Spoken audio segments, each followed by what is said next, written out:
Nous sommes au Moyen Âge, aux environs de l'an 1000. La France est alors couverte de forêts, les villages sont construits autour des châteaux ou alors des abbayes. Et c'est alors que se lancent d'énormes chantiers qui vont se durer pendant à peu près 3 siècles et qui vont permettre à environ 80 cathédrales gothiques d'apparaître en France. On fait maintenant un saut dans le temps et nous sommes maintenant le 15 avril 2019. Le monde entier assiste à l'embrasement de la cathédrale de Paris. Et le monde entier est saisi d'une émotion indescriptible. On peut se demander pourquoi une telle émotion. Pourquoi, 1000 ans après la construction des cathédrales, ces lieux laissent une impression à chacun de ceux qui viennent les visiter. Y aurait-il donc un message ésotérique peut-être dans ces cathédrales? C'est ce que va nous expliquer maintenant Philippe Sicard. Bonjour Philippe. Bonjour. Qui est l'auteur d'un ouvrage intitulé « Messages ésotériques des cathédrales ».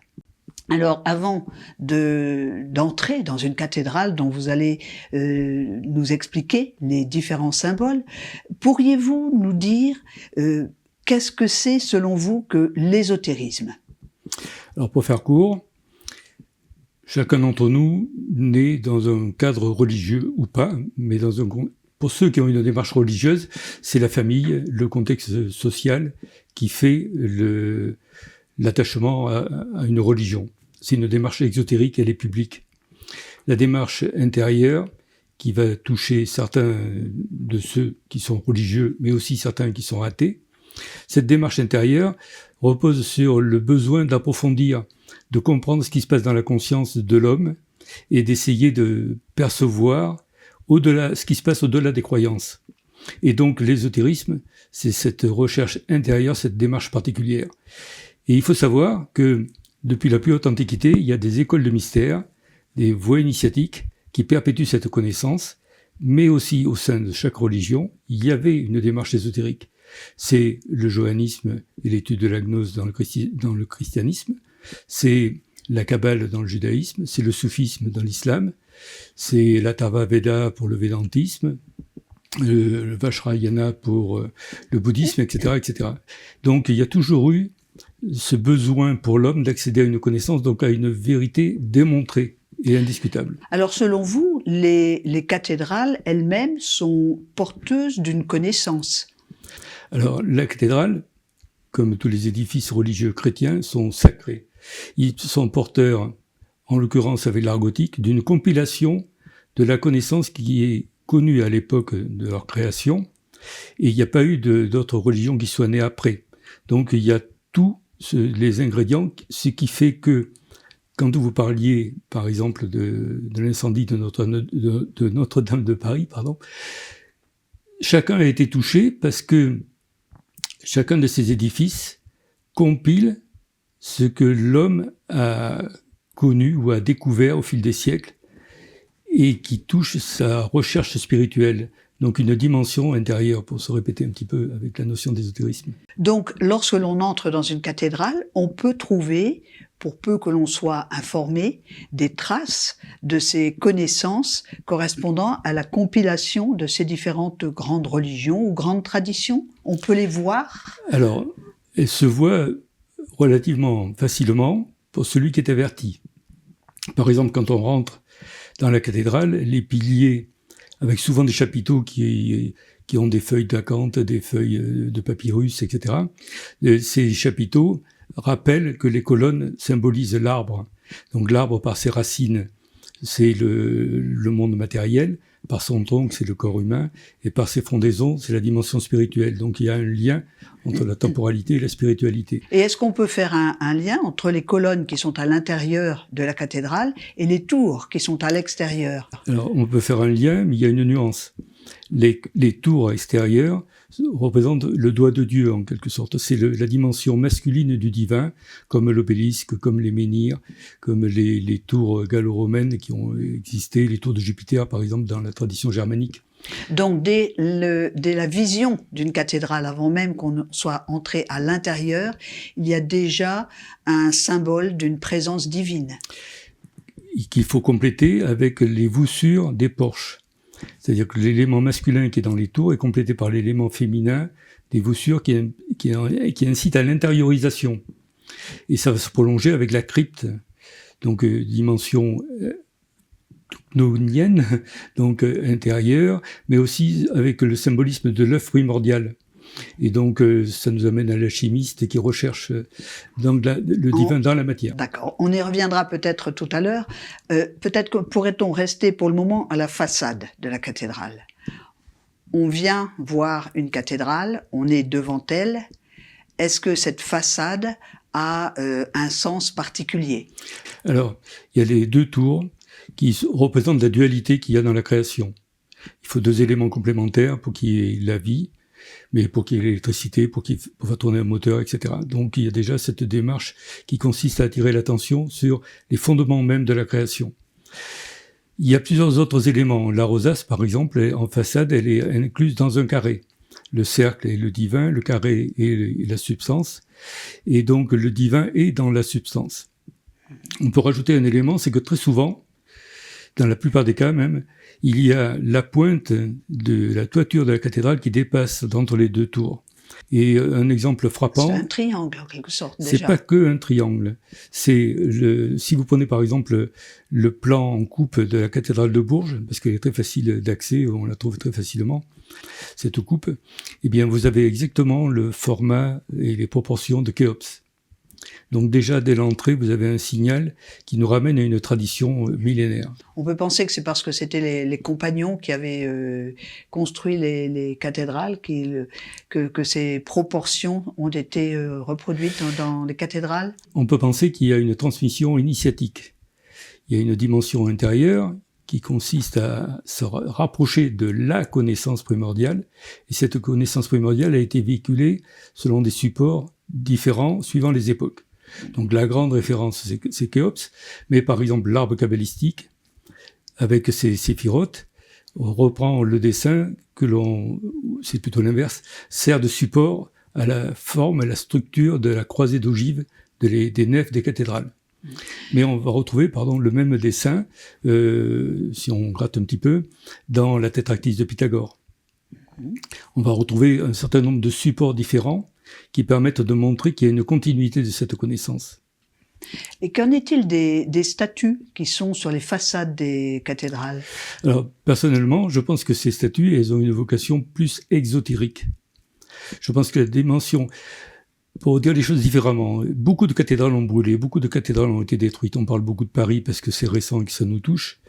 Mais Reims a été bombardé et il y a eu Nantes et plein d'autres cathédrales qui ont pris feu à certaines époques. Metz, par exemple, en 1800, à la fin du 19e siècle. Mais ces cathédrales, malgré leur destruction, malgré qu'il y ait eu des pillages, malgré le vandalisme, elles gardent toute leur dimension intérieure. On retrouve toujours la même atmosphère. Donc je pense que, au-delà du décorum, il y a quelque chose qui est lié à la structure même de l'édifice. Donc les proportions, bien sûr, mais cette richesse symbolique dont on vient de parler, par exemple, si on regarde les croisées d'ogives et qu'on fait une autre forme de parallèle avec Khéops, il y a 4 arêtes dans Khéops, mais il y a aussi 4 apothèmes. Donc la ligne qui va du sommet... Qu'est-ce que vous appelez des apothèmes? Mais c'est la ligne qui va du sommet au milieu du côté. Et donc, il y a 4 apothèmes et 4 arêtes. Donc, ce sont des inflexions qui sont sur les côtés. Et la croisée d'ogive, une partie concave et une partie convexe. Donc, quand on est sous une croisée d'ogive, on est dans la même structure que celle de Khéops. Donc, il y a une continuité, cette richesse et ce cumul. On va prendre un autre exemple. Le cube, puisqu'on parlait du compagnonnage, on le retrouve dans les premiers hôtels chrétiens qui sont cubiques, avant d'être plusieurs cubes assemblés, mais on le retrouve évidemment dans la Kaaba de l'islam. Il y a une autre dimension, c'est que dans le compagnonnage, l'apprenti travaille la pierre brute pour en faire une pierre d'angle, et le compagnon, quand il devient maître, transforme la pierre d'angle en pierre à pointe. Donc une forme pyramidale qui vient se superposer sur le cube. On va continuer notre visite de la cathédrale. Je voudrais venir maintenant à... Vous nous avez parlé des porches, rapidement. Vous nous avez parlé des piliers de la cathédrale. Il y a, dans les cathédrales aussi, il y a un labyrinthe. Alors, quel sens peut-on donner au labyrinthe? Alors, il y a un sens profane, c'est les déambulations de la vie. Si on compare, par exemple, avec la lame 10 du tarot, on voit la roue avec cette notion de tourbillon, c'est l'agitation du monde matériel, du monde physique. Mais quand on prend l'exemple de Dédale dans l'Antiquité crétoise, bien donc le roi Minos demande à Dédale de lui construire un labyrinthe et le garde prisonnier de peur que les plans soient transmis à des tiers.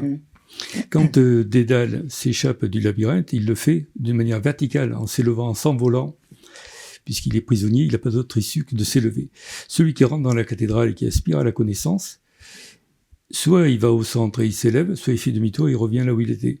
Il n'y a pas d'autre issue que l'élévation. C'est l'objectif de la cathédrale. C'est l'objectif aussi de celui qui aspire à la connaissance, de quitter cette dimension temporelle et donner la priorité à la dimension spirituelle.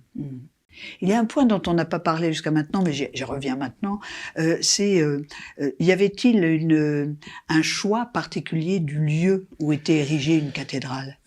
On dit que les premières cathédrales ont été construites selon le plan de la constellation de la Vierge. C'est un petit peu compliqué à démontrer, d'abord parce que tout bouge, y compris la position des constellations par rapport au plan terrestre. Mais ensuite, il y a beaucoup de cathédrales qui viennent se rajouter et que, a priori, il n'y a pas de raison de ne pas prendre en compte, comme Bourges, par exemple, ou Strasbourg. Et du coup, ça rentre plus du tout dans le plan de la constellation de la Vierge. On fait le lien avec la Vierge parce que Saint Bernard avait une vénération particulière pour la Vierge et de ce fait, de nombreuses cathédrales se sont appelées Notre-Dame. Oui. Mais alors, il y a un lien là aussi qu'il faut faire avec les voies initiatiques. Les premiers croisés reviennent avec une connaissance qu'ils ont puisée en allant à la recherche des lieux saints, enfin allant défendre les lieux saints, ils ont accédé à une connaissance multiple qui n'est pas que chrétienne. Saint Bernard ils ont eu beaucoup d'échanges avec les peuples et d'autres mystiques. Oui, il y a eu beaucoup d'échanges. Oui. Il y a eu beaucoup d'échanges au point que beaucoup de croisés successifs ont été surpris de voir leurs prédécesseurs qui étaient devenus chrétiens musulmans ou musulmans chrétiens. Il y a eu un mixage parce qu'ils sont allés à l'essentiel de la connaissance. Il y a une difficulté à unir l'aspect extérieur des démarches religieuses, alors que si on va dans le germe qui constitue chacune des religions, là on peut fédérer, on peut retrouver une connaissance unique et la connaissance. Bon, pour revenir à votre question, Saint Bernard aide ses premiers personnages à créer l'ordre du Temple. Ensuite, il y a un lien entre Saint Bernard et l'abbé Sugère, qui veut agrandir la cathédrale, ce qui va devenir la cathédrale Saint-Denis. Et suivant les auteurs, on a considéré qu'ils s'étaient chamaillés, qu'ils étaient en désaccord, mais Sugère a une grande idée, avec l'aide aussi d'un personnage qui s'appelle Hugues de Saint-Victor. Il a la bonne idée de vouloir associer la connaissance physique à la métaphysique et se servir de la science pour la démarche spirituelle. Et donc, il va utiliser des lois, des proportions et tout ce qu'on vient de dire sur la symbolique des différentes religions antérieures, compiler tout ça dans un élan architectural qui est très scientifique. Et il était très avant-gardiste. Oui. Par exemple, dans une voie initiatique comme lors de la Rose-Croix, la démonstration est essentielle pour accéder à la connaissance. Eh bien, Sugère est dans la même démarche, s'appuyer sur quelque chose de démontrable. Il est d'avant-garde, parce que c'est ce que l'on voit aujourd'hui dans le monde actuel, la science qui, petit à petit, rejoint aussi le mysticisme, d'une certaine manière. Ben, le mysticisme, c'est la partie démontrable de la spiritualité, par rapport aux démarches antérieures qui étaient basées plutôt sur une croyance et sur le dogmatisme. Et donc, Il faudrait rajouter un élément quand même, c'est que théoriquement, il faudrait que le rituel qui a lieu dans ces cathédrales respecte cette connaissance aussi d'origine. Or aujourd'hui, je suis pas sûr que beaucoup de membres du clergé soient bien conscients de ce qu'ils font et de ce qu'ils doivent dire. Parce que vous voulez dire que le rituel, quand il existait dans les siècles passés, avait un aspect aussi ésotérique alors? Ah ben, je suis intimement convaincu que la place du prêtre, les déambulations du prêtre, les différents gestes qu'il peut faire pendant le rituel. On va prendre un exemple tout simple, sans rentrer dans le détail. Les sons des cloches qui annoncent le début de la messe correspondent au son primordial. Et tout démarre par le verbe.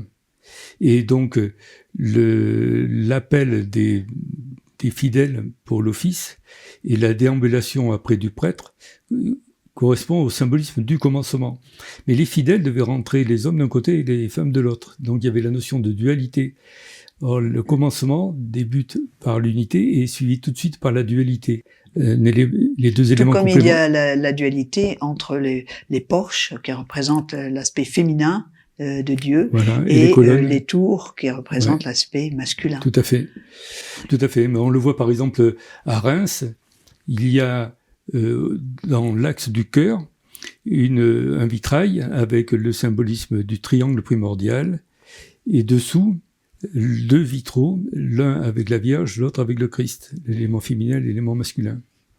Bon, à Chartres, il y a aussi 2 rosaces, l'une avec la Vierge au centre et l'autre avec le Christ au centre. Il y a un lieu qui est très particulier, je trouve, dans les cathédrales, c'est les cryptes.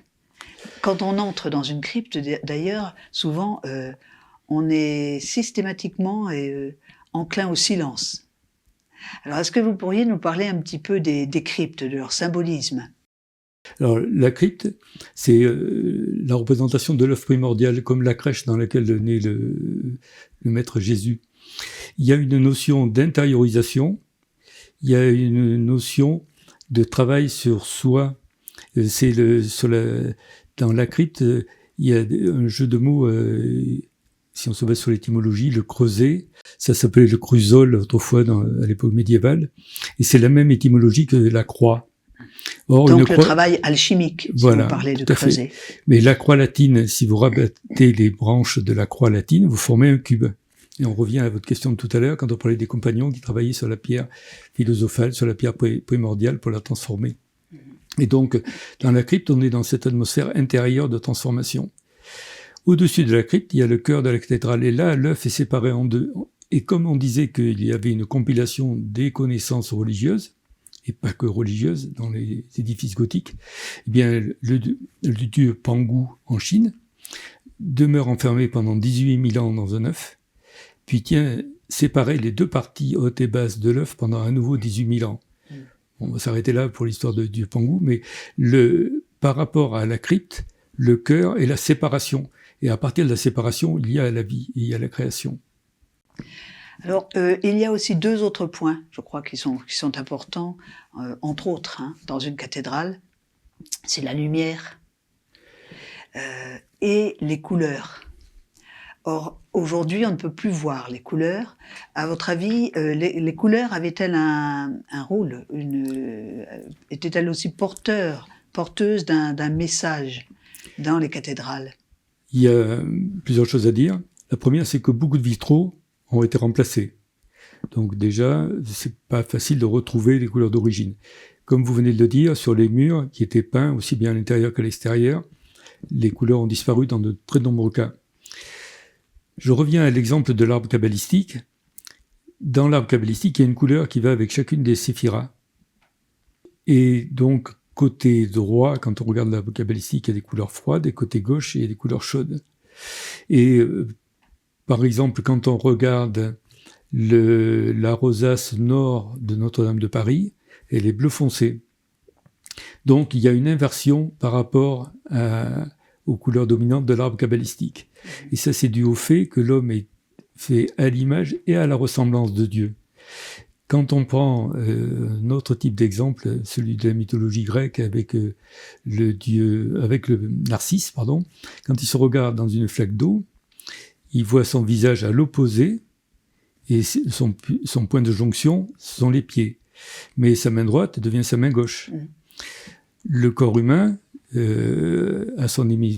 chaque homme a son hémisphère droit qui pilote la partie gauche du corps et l'hémisphère gauche la partie droite du corps.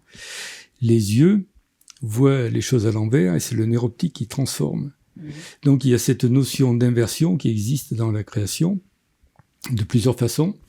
Et donc quand la conscience divine se projette, la matérialisation devient l'inverse du concept. Et il y a un cheminement de retour et une superposition donc de deux images, cette notion d'image et de ressemblance, donc deux formes complémentaires, du coup une superposition de couleurs aussi. Donc c'est pas surprenant, quand on voit par exemple la rosace nord bleue, ça veut dire qu'on est dans la voie de retour par rapport à l'arbre kabbalistique où les couleurs chaudes et froides sont inversées par rapport à la cathédrale. Nous arrivons à la fin de l'émission, Philippe, et je voudrais simplement vous poser une question, une dernière question. Aujourd'hui, dans ce 21e siècle dans lequel nous vivons, quel est le message principal des cathédrales? Qu'est-ce qu'elles peuvent nous apporter? Il y a une émotion, par exemple, quand Notre-Dame de Paris brûle. Ça veut donc dire qu'il y a une sensibilité dans chaque individu. Je pense que si Beaubourg avait brûlé, il n'y aurait pas eu la même sensibilité mondiale. Il y aurait eu sûrement une émotion dans les rues de Paris. Mais il n'empêche que là, ça a eu un retentissement mondial. Donc je pense qu'en chaque être humain, il y a cette sensibilité. Pourquoi cette sensibilité? Parce que le plan de la cathédrale représente les lois du cosmos, du microcosme et du macrocosme, mais aussi du mésocosme. Donc la nature, l'univers et l'homme. Et donc, dans la structure même de la cathédrale, chacun peut se projeter, peut faire un cheminement intérieur, mais aussi se retrouver en osmose avec ces lois de la création microcosme et macrocosme. Merci Philippe Sicard. Je rappelle pour ceux qui voudraient se plonger encore un peu plus longuement dans le message des cathédrales, que vous êtes l'auteur du livre Message ésotérique des cathédrales, paru chez Diffusion Rosicrucienne. Merci.